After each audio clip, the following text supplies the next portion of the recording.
Dos jóvenes analistas, los hemos escuchado, los hemos leído y de verdad nos parece muy interesante, híjole, darle la vuelta de tuerca a la manera en la que están hablando de política, y me da mucho gusto que esté con nosotros Augusto Reinaudo, él es politólogo y asesor legislativo. Augusto, gracias por estar esta noche por acá, ¿cómo estás? Muchas gracias, muy bien, Risco, gracias por la invitación. Gracias, déjame darte la mano. Y también está por acá Gibran Ramírez, él es profesor de la Facultad de Ciencias Políticas de la UNAM. ¿Cómo estás, Gibran? Todo muy bien. ¿Todo Muchas en orden? Gracias, todo en ¿Qué orden. tal va esta cuarta transformación? ¿Cómo ven este gobierno de transición estas semanas que desde mi punto de vista han sido bastante convulsas? A ver, le paso la pelota a Augusto. ¿Qué te han parecido? Pues una cuarta transformación creo que muy confundida. Es difícil saber quién está más confundido, si quienes van a ser gobierno o quienes ya están empezando a hacer oposición.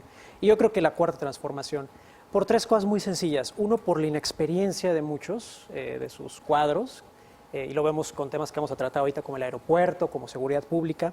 También por un liderazgo errático, que es el de López Obrador, que dice, se desdice, contradice.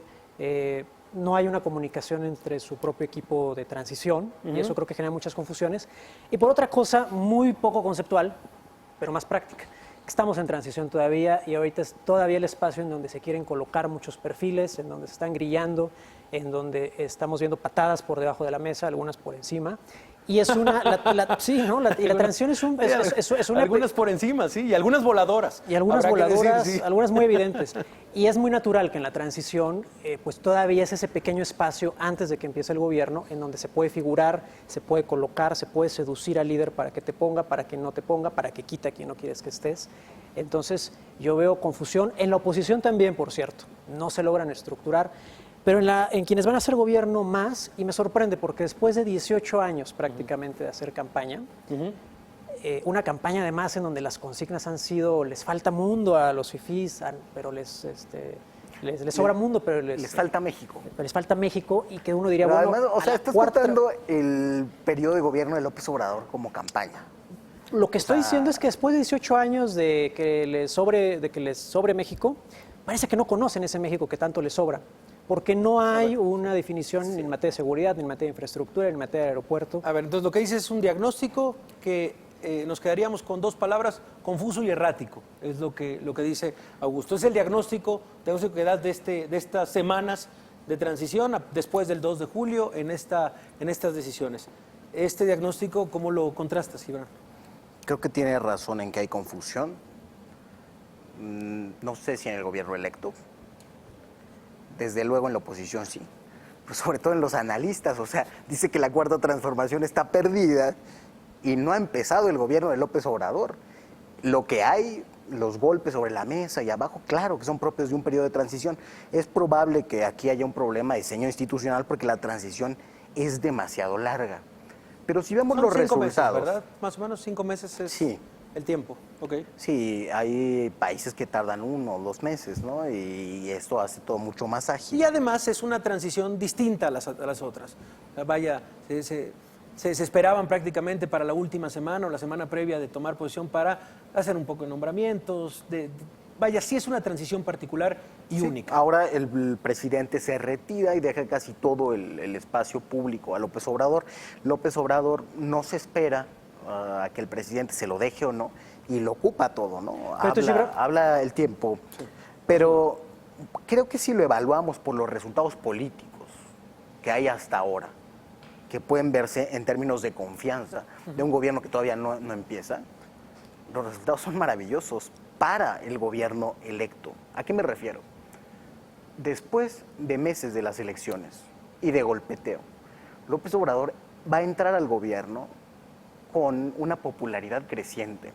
Si sigue la tendencia, va a rozar el 70 o incluso más de aprobación el día que va a tomar mandato. Esto medido, o sea, lo que dices es esto medido sí, va para arriba la popularidad. En no ha habido mesa baches. Encuestadores que hay frecuentemente. Ah, bueno, es un buen dato. Desde luego creo que es cierto que no aparecen las cosas tan claras como dice Augusto. No llega López Obrador a decir las soluciones son estas, porque conozco el país y ya está. Porque ese fue el error de la tecnocracia gobernante en los últimos 30 años, que llegaron sin preguntas y con puras respuestas, con fórmulas prefabricadas, Estado de Derecho, transparencia, etcétera, etcétera, que aplicadas a la realidad mexicana, acríticamente, destrozaron el país.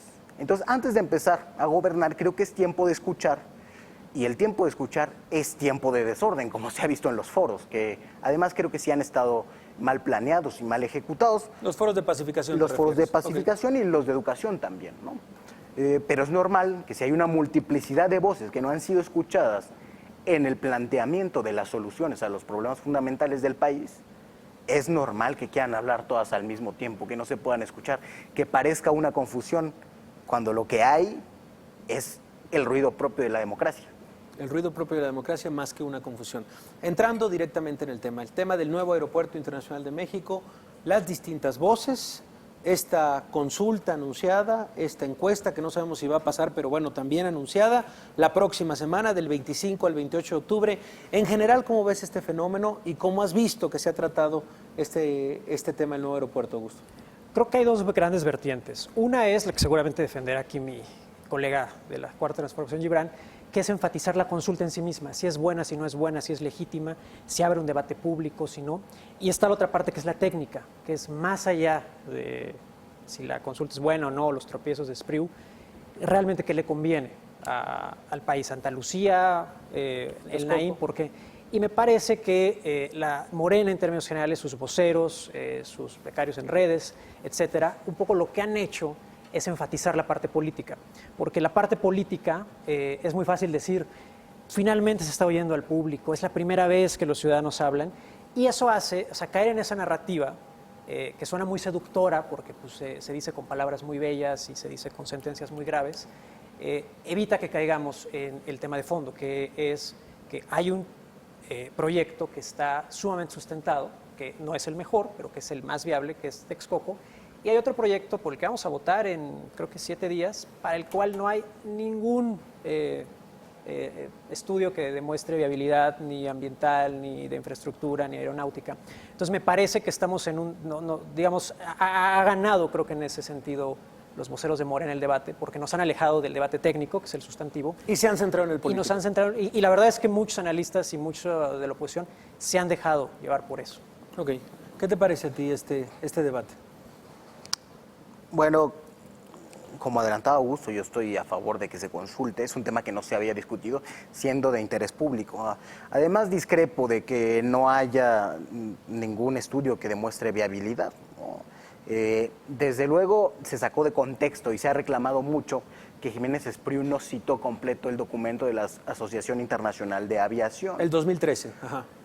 No lo citó completo. Decía que podría ser preferible a largo plazo Texcoco, ¿no? Sí. Pero ahí se decía claramente que Santa Lucía, en conjunto con el sistema aeroportuario metropolitano, podía resolver el problema. Y creo que hay una falsedad al intentar decir que hay un debate técnico. El debate técnico depende, claro, de la decisión política.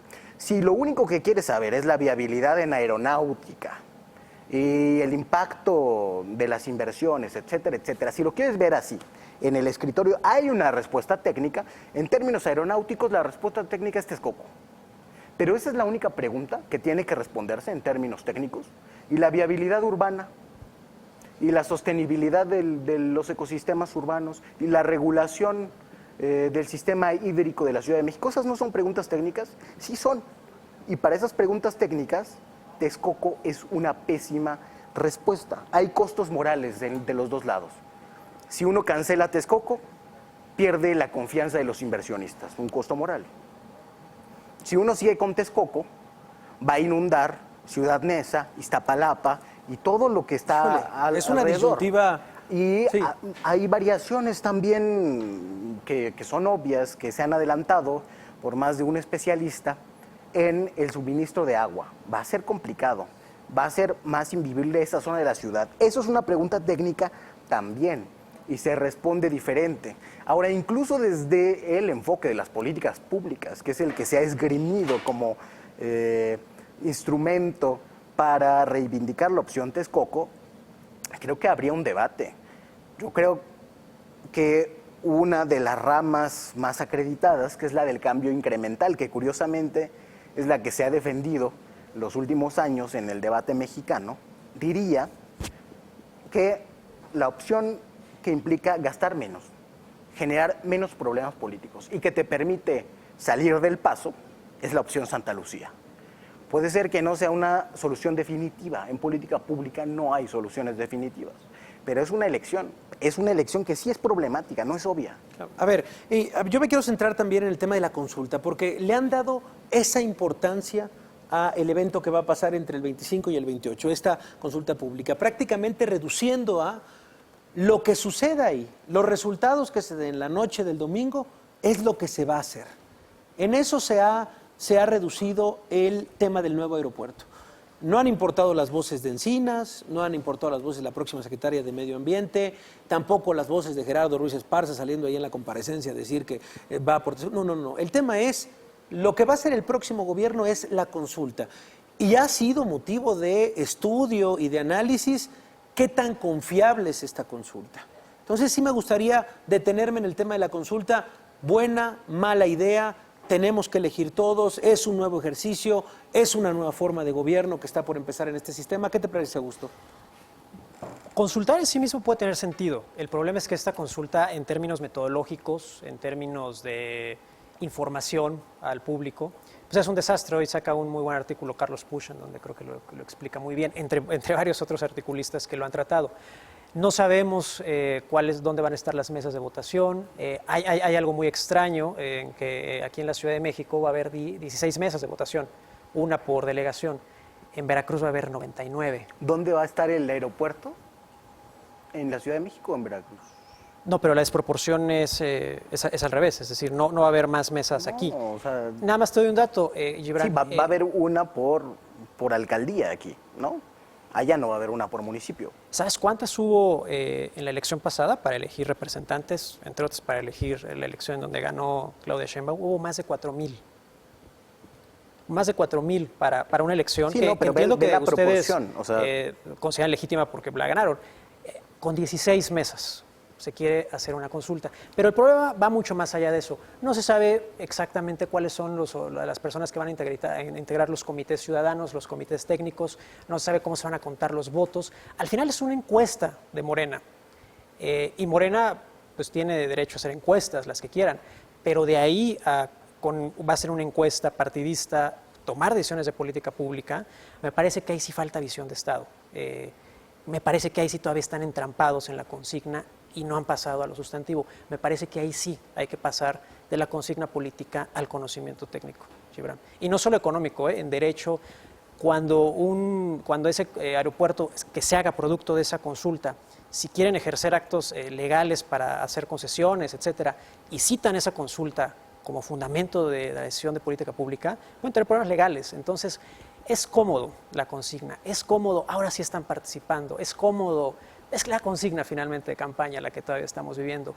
Es más difícil sin duda entrarle al tema económico. Yo creo que les ayudaría a Morena a deshacerse de muchos prejuicios. Es más difícil sin duda, pero es un desastre. Ahora, para mí no es un tema, es un debate bizantino. Se va a hacer, se va a hacer. Yo creo que ahí la estrategia de parte de quienes creemos que es un mal instrumento, no que consultar en sí mismo sea malo, sino que esa consulta en particular tiene profundas irregularidades y sesgos, creo que no habría que legitimarla. Yo al principio pensaba que había que movilizarse, que esa consulta era la primera oportunidad para que la oposición a Morena, muy diversa, no solo partidos políticos, quienes no creemos, y yo me asumo como uno de ellos, que Morena ofrece un proyecto de país, diría viable, pero creo que no ofrece ninguno. Yo al principio pensé, esta consulta es la oportunidad para que empecemos a votar Texcoco y empezar a articular una oposición. Hoy creo que sería un error, porque creo que ir a votar, aunque sea Texcoco y aunque gane Texcoco, es legitimar un absurdo. Si ahorita legitimamos esta consulta, pues al rato van a ser... ¿Cuál es el absurdo? ¿En la forma de la consulta? ¿Consultar?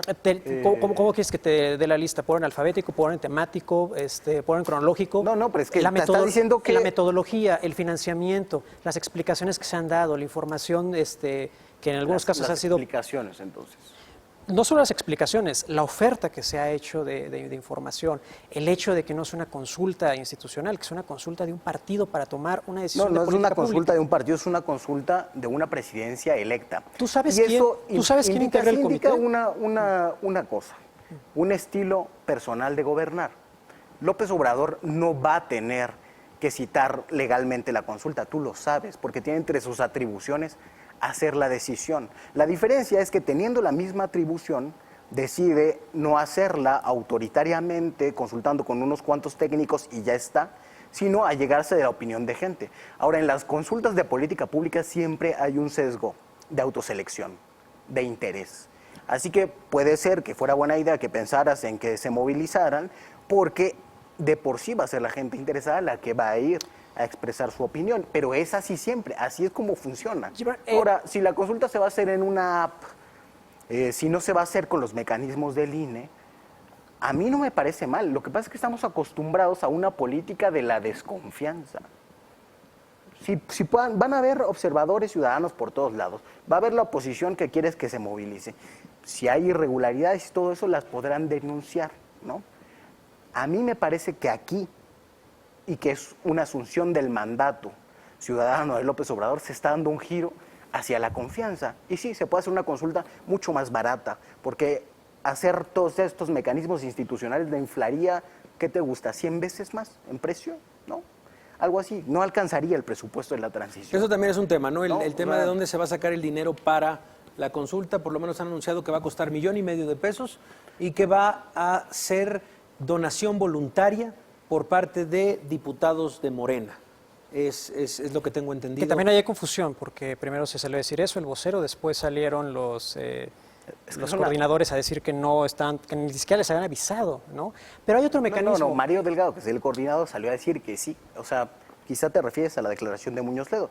Y es natural que algunos no quieran donar porque es una donación voluntaria. De eso se trata, problema no las era que no donaciones quería donar, el voluntarias. problema es que no estaba enterado. Pero hay otro mecanismo. No se podría hacer una consulta popular constitucional, porque en efecto no darían los tiempos, ¿no? Todavía no es presidente y no dan los tiempos.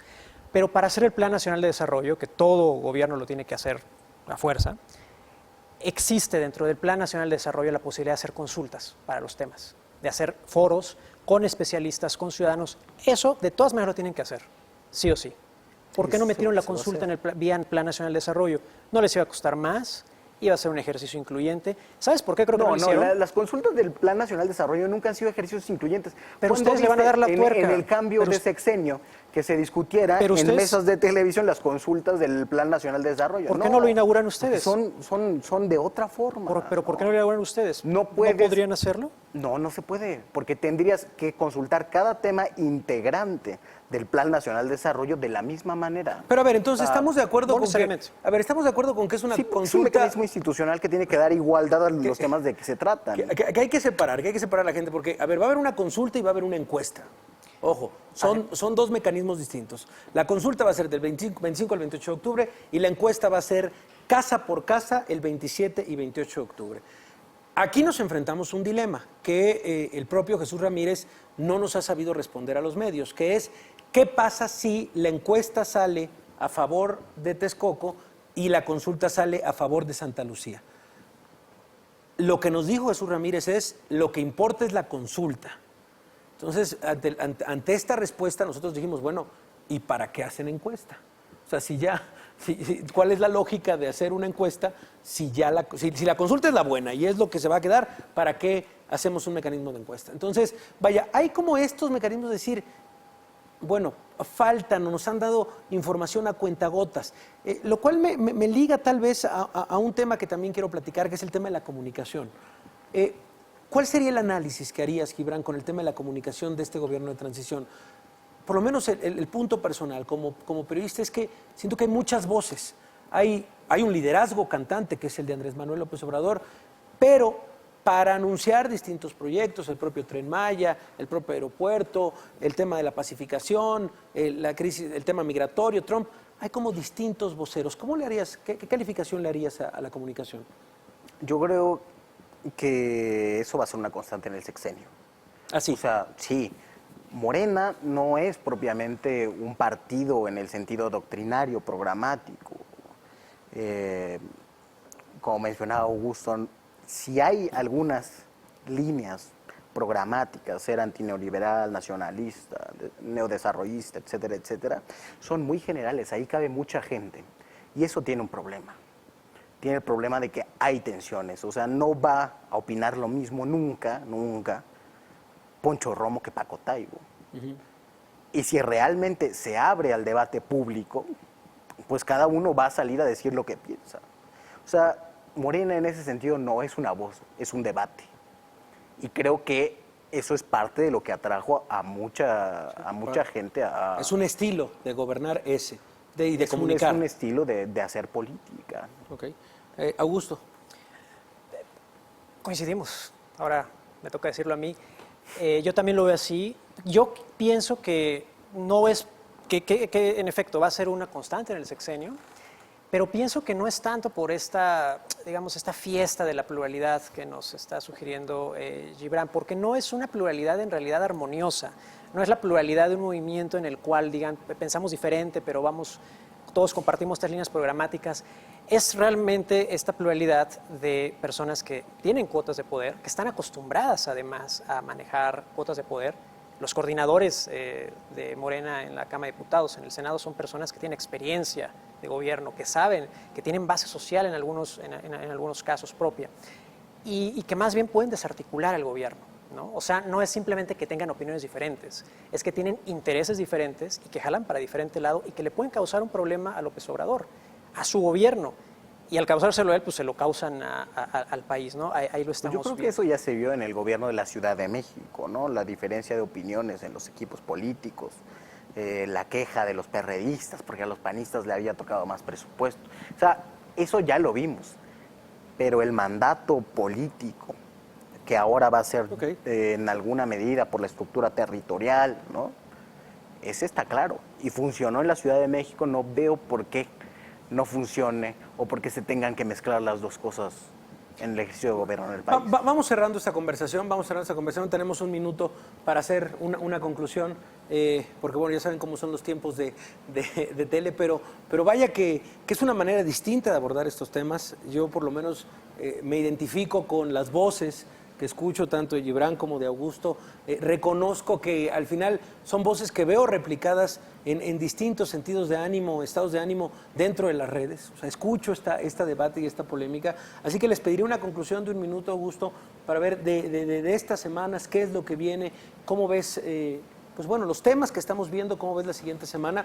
Digo, dando la oportunidad de repetir esta mesa sin duda. Muchas gracias.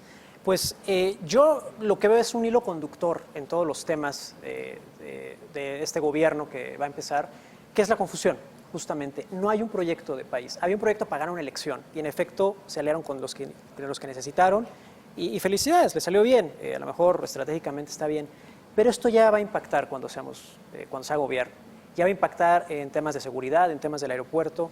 Yo terminaría con lo que dije. Veo un gobierno muy fuerte, muy sobrado por sus números, por el 53%, pero abajo de esa seguridad cuantitativa, creo que hay una profunda confusión de qué hacer con este poder recientemente adquirido. Ok. Gibran. Sí, me gustaría coincidir en espejo, digamos. O sea, sí que no hay un proyecto unificado, casi con bullets de las medidas que se deben de tomar para cada cosa.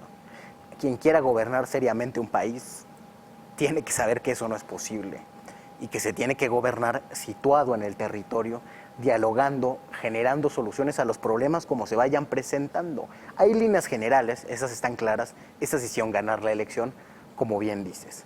Desde luego, esas mismas líneas tienen el problema de que pueden generar confusión en la comunicación del partido.